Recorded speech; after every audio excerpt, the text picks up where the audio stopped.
Hello everyone, Hindi साहित्य संगम के इस यूट्यूब चैनल पर आप सभी का स्वागत है। आज की क्लास बहुत ही इम्पोर्टेंट होने वाली है क्योंकि इस क्लास से एक प्रश्न जरूर ही पूछा जाता है। ठीक है, तो आज की जो क्लास है ये मेरा नोट्स है। मैं अपने नोट्स से आप लोगों को पढ़ाने वाली हूँ और ये बहुत ही महत्वपूर्ण है। मैं जब पढ़ने बैठती हूँ तो ये सोचती हूँ कि जो इम्पोर्टेंट है वो चीज़ आप लोगों को प्रोवाइड कर दी जाए। ठीक है, तो चलिए स्टार्ट करते हैं आज का क्लास। हिंदी साहित्य में प्रथम, हिंदी साहित्य में कौन प्रथम है? ठीक है, कौन सी रचना, कौन से कवि, क्या? ठीक है, यहाँ है हिंदी भाषा के लिए हिंदी शब्द का प्रयोग। हिंदी शब्द का प्रयोग सबसे पहले किसने किया था? सरफुद्दीन यजदी ने। हिंदी भाषा के लिए हिंदी शब्द का प्रयोग सबसे पहले सरफुद्दीन यजदी ने किया था अपनी रचना जफरनामा में। उनकी रचना है जफरनामा जो कि 1424 की है। अगला है कि हिंदी के कवि कौन है? सरहपा। सरहपा हैं जिनको सरोज वज्र के नाम से भी जाना जाता है और इनकी रचना है दोहा कोश। ठीक है, अगला है कि हिंदी की रचना है श्रावकाचार 933 ईस्वी की है और देवसेन की रचना है देवसेन कृत श्रावकाचार। एक प्रश्न और यहाँ पे पुटअप किया जाता है कि देवसेन कृत श्रावकाचार किस छंद में है? तो याद रखिएगा ये दोहा छंद में है। ठीक है, अगला है कि हिंदी का प्रथम महाकवि कौन है? चंदबरदाई, और ये माना है शुक्ल जी ने इनको माना है और इनकी रचना है पृथ्वीराज रासो। प्रश्न अगला है हिंदी का पहला महाकवि हो गया और हिंदी का पहला महाकाव्य पृथ्वीराज रासो जो कि चंदबरदाई द्वारा रचित है। आगे है कि खड़ी बोली हिंदी के प्रथम कवि कौन है? अमीर खुसरो हैं। ठीक है, अगला है कि आधुनिक खड़ी बोली के प्रथम कवि कौन है? यहाँ खड़ी बोली के प्रथम कवि कौन है? अमीर खुसरो। आधुनिक लग गया, आधुनिक खड़ी बोली के प्रथम कवि श्रीधर पाठक। ठीक है, श्रीधर पाठक हैं आधुनिक खड़ी बोली के प्रथम कवि। आगे है कि खड़ी बोली हिंदी के प्रथम महाकवि। यहाँ कवि हो गया, अब खड़ी बोली हिंदी के प्रथम महाकवि पूछ रहा है अयोध्या सिंह उपाध्याय हरिऔंध। ठीक है, आगे है कि खड़ी बोली हिंदी का प्रथम महाकाव्य कौन सा है? यहाँ महाकवि हो गया, यहाँ महाकाव्य कौन सा है? तो प्रिय प्रवास जिसमें 17 सर्ग हैं। ठीक है, प्रिय प्रवास। आगे देखते हैं प्रिय प्रवास का रचना काल है 1914 और इसका 1914 के पहले इसका नाम क्या था? वज्रांगना विलाप। आगे दिया गया कि हिंदी का प्रथम बड़ा महाकाव्य कौन सा है? पद्मावत जो कि जायसी द्वारा लिखा गया है और इसका प्रकाशन वर्ष है 1540। बहुत कम ही डिफरेंस है, इसको ध्यान से देखिएगा आप लोग। हिंदी का प्रथम मौलिक नाटक पूछे कि कौन सा है? तो आनंद रघुनंदन है, 1700 में लिखा गया है और ये रीवा नरेश महाराजा विश्वनाथ सिंह द्वारा लिखा गया है। ठीक है, आगे है कि हिंदी की प्रथम आत्मकथा कौन सी है? तो अर्ध कथानक है, बनारसी दास जैन द्वारा लिखा गया है और ये गद्य में नहीं है बल्कि पद्य में है, ये भी ध्यान रखिएगा। आगे देखते हैं कि हिंदी की प्रथम दलित आत्मकथा कौन सी है? तो अपने अपने पिंजरे 1995 की रचना है मोहनदास नैमिषराय की। ठीक है, मोहनदास नैमिषराय की। हिंदी की प्रथम जीवनी कौन सी है? तो दयानंद दिग्विजय की है जिनका नाम है गोपाल शर्मा। ठीक है, जीवनी गोपाल शर्मा ने लिखी है, महर्षि दयानंद की जीवनी दयानंद दिग्विजय नाम से 1881 में। जीवनी का नाम है दयानंद दिग्विजय, लिखा है गोपाल शर्मा ने 1881 में और किसके बारे में लिखा है? किसकी जीवनी है? महर्षि दयानंद की जीवनी है। ठीक है, आगे है कि हिंदी का आगे कर लेते हैं हिंदी का प्रथम रिपोर्ताज कौन सा है? हिंदी का प्रथम रिपोर्ताज कौन सा है? किसे माना गया है? तो लक्ष्मीपुरा शिवदान सिंह चौहान की रचना है, 1938 की रचना है लक्ष्मीपुरा, प्रथम रिपोर्ताज माना जाता है। हिंदी की प्रथम मौलिक कहानी कौन सी है? इंदुमती 1900 की रचना है, 1900 की, जो कि सरस्वती पत्रिका में प्रकाशित हुई थी। किशोरी लाल गोस्वामी इसके लेखक हैं। एक टोकरी भर मिट्टी माधवराव सप्रे की है जो कि 1901 की है, माधवराव सप्रे की, और इसको किसने माना है हिंदी की पहली कहानी? कमेंट बॉक्स में ज़रूर बताइएगा। आगे है कि हिंदी की पहली वैज्ञानिक कहानी। वैज्ञानिक कहानी कौन सी है? चंद्रलोक की यात्रा 1900 की कहानी है, केशव प्रसाद सिंह की है। अगर आपको याद नहीं होता है तो ट्रिक से भी याद करिए, वैज्ञानिक लोग ही चंद्रलोक की यात्रा कर सकते हैं। ठीक है, ऐसे करके आप ट्रिक बनाकर याद करिए कि अगर पूछे कि हिंदी की पहली वैज्ञानिक कहानी कौन सी है तो चंद्रलोक की यात्रा 1900 की कहानी है, केशव प्रसाद सिंह की। आगे है कि हिंदी का प्रथम गद्य काव्य कौन सा है? गद्य काव्य साधना है, 1919 में राय कृष्णदास द्वारा लिखित है। साधना मोस्ट इम्पोर्टेंट है, इसको ध्यान रखिएगा। हिंदी की प्रथम ऐतिहासिक कहानी पूछे तो राखी बंद बाई वृंदावन लाल वर्मा की है, 1909 में, और ये भी महत्वपूर्ण है। आगे है कि छायावाद का प्रथम काव्य संग्रह कौन सा है? तो झरना को माना जाता है, 1918 की रचना है, जयशंकर प्रसाद की है। झरना, आंसू, लहर सब जयशंकर प्रसाद की रचना है। आगे है कि हिंदी की प्रथम अतुकांत रचना। अतुकांत रचना किसे माना गया है? तो ये प्रेम पथिक है, 1905 की रचना है, ब्रजभाषा में लिखा गया है।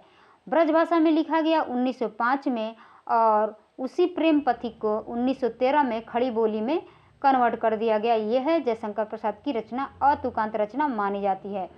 आगे है कि खड़ी बोली गद्य की प्रथम रचना कौन सी है? खड़ी बोली गद्य की, यहाँ हिंदी की अतुकांत रचना पूछा है, यहाँ खड़ी बोली गद्य की प्रथम रचना कौन सी है?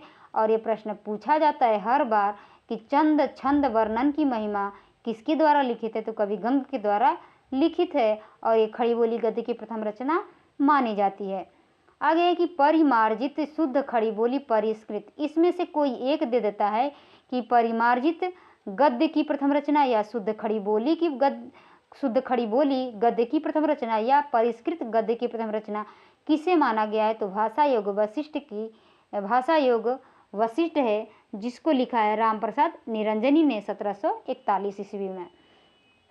आगे है कि छायावाद शब्द का प्रथम प्रयोगकर्ता। छायावाद शब्द जो है इसको सबसे पहले प्रयोग किसने किया? मुकुटधर पांडे ने 1920 में श्री शारदा पत्रिका, जो कि निबंध है, श्री शारदा पत्रिका हिंदी छायावाद निबंध है, श्री शारदा पत्रिका में प्रकाशित हुई थी, और उसी में छायावाद शब्द का प्रयोग इन्होंने किया है। आगे देखते हैं खड़ी बोली शब्द का प्रथम प्रयोग। खड़ी बोली शब्द का प्रथम प्रयोग किसने किया था? तो लल्लू लाल ने, जिनकी रचना है प्रेम सागर, उसी में इन्होंने खड़ी बोली शब्द का पहली बार प्रयोग किया है। ठीक है। प्रगतिवाद शब्द का प्रथम प्रयोग किसने किया? तो मुक्तिबोध ने 1942 में प्रगतिवाद शब्द का प्रयोग किया है, गजानन माधव मुक्ति बोध ने। प्रयोगवाद की बात करें तो प्रयोगवाद शब्द का सबसे पहले प्रयोग किसने किया? तो नंदुलारे वाजपेयी ने 1943 में। ठीक है। प्रयोगवादी रचनाएं नाम से निबंध इन्होंने लिखा था, और उसी में प्रयोगवाद शब्द का पहली बार प्रयोग इन्होंने किया है। नई कविता शब्द का प्रथम प्रयोगकर्ता कौन है? तो अज्ञेय 1951 में, और प्रतीक पत्रिका में इन्होंने नई कविता का प्रयोग किया है, प्रतीक पत्रिका में। और 1951 में एक और चीज़ होती है, उसका संपादन करते हैं अज्ञेय जी, वो क्या है? दूसरा सप्तक। ठीक है, दूसरा सप्तक। आगे है कि हिंदी का प्रथम गीति नाट्य पूछ रहा है, कौन सा है? करुणालय, जो कि जयशंकर प्रसाद की रचना है 1913 में, और ये हिंदी का प्रथम गीति नाट्य माना गया है, और इसको याद रखिएगा। आगे है कि हिंदी में दोहा चौपाई शैली का पहली बार प्रयोग किसने किया? तो सरहपा ने किया है। ये सिद्ध साहित्य में आते हैं। ठीक है, आदिकाल में जो सिद्ध साहित्य हम पढ़ाए हैं उसमें सरहपा आते हैं। आगे है कि रीति काव्य का प्रथम ग्रंथ किसे माना गया है? रीति काव्य का प्रथम ग्रंथ किसे माना गया है? हित तरंगिणी, जो कि कृपाराम की रचना है 1541 में। आगे बढ़ते हैं, प्रश्न आ जा रहे हैं बार बार। आगे बढ़ते हैं।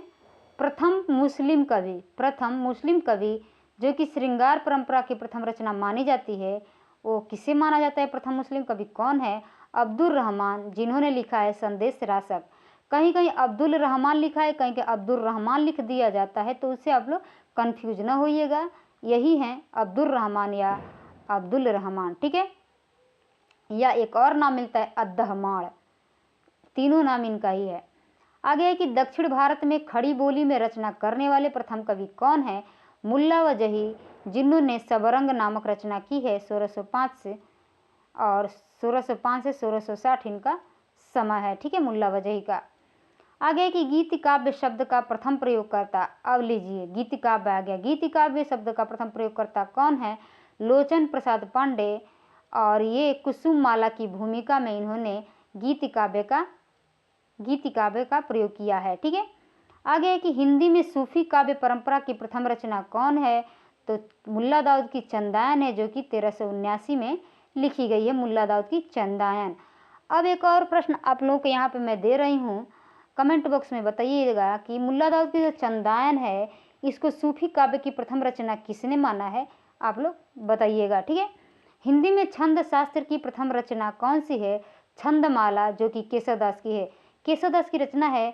रसिक राम कवि रतन वीर गीता जसन छंदमाल, यानी रसिक से हो गया रसिक प्रिया, राम से हो गया रामचंद्रिका, कवि से हो गया कवि प्रिया, रतन से हो गया रतन बावनी, वीर से हो गया वीर सिंह देवचरित, रसिक राम कवि रतन वीर गीता, गीता से हो गया विज्ञान गीता, और जस से हो गया जहांगीर जस चंद्रिका, और जस गीता जस नखसिक हो गया, और छंदमाल हो गया।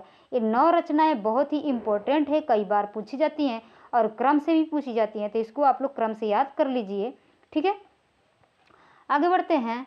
कठिन गद्य का प्रेत किसे कहा जाता है? तो अज्ञेय को कहा जाता है कठिन गद्य का प्रेत। कठिन काव्य का प्रेत पूछे तो केशवदास। ध्यान दीजिएगा, गद्य पूछे अज्ञेय, काव्य पूछे तो काव्य में क है और केशवदास में भी क है। ठीक है, अब अगर पूछे कि कठिन निबंध का प्रेत किसे कहा जाता है? आचार्य हजारी प्रसाद द्विवेदी जी को कहा जाता है कठिन निबंध का प्रेत। ठीक है, आचार्य हजारी प्रसाद द्विवेदी जी को कहा जाता है कठिन निबंध का प्रेत।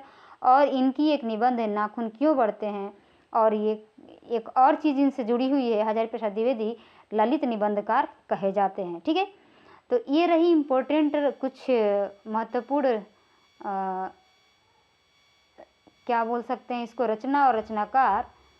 तो ये क्लास आप लोगों को कैसी लगी कमेंट बॉक्स में ज़रूर बताइएगा, और ऐसे ही क्लास हम इम्पोर्टेंट और नोट्स के टाइप का आप लोगों को हमेशा लेके आते रहेंगे, लेकिन आप लोग लाइक और शेयर करना बिल्कुल ना भूलें। ठीक है, क्योंकि मेरा भी मनोबल बढ़ेगा, तभी हम आप लोगों को अच्छी से अच्छी क्लास प्रोवाइड कर पाएंगे। तो चलिए मिलते हैं अगली क्लास में, तब तक के लिए धन्यवाद।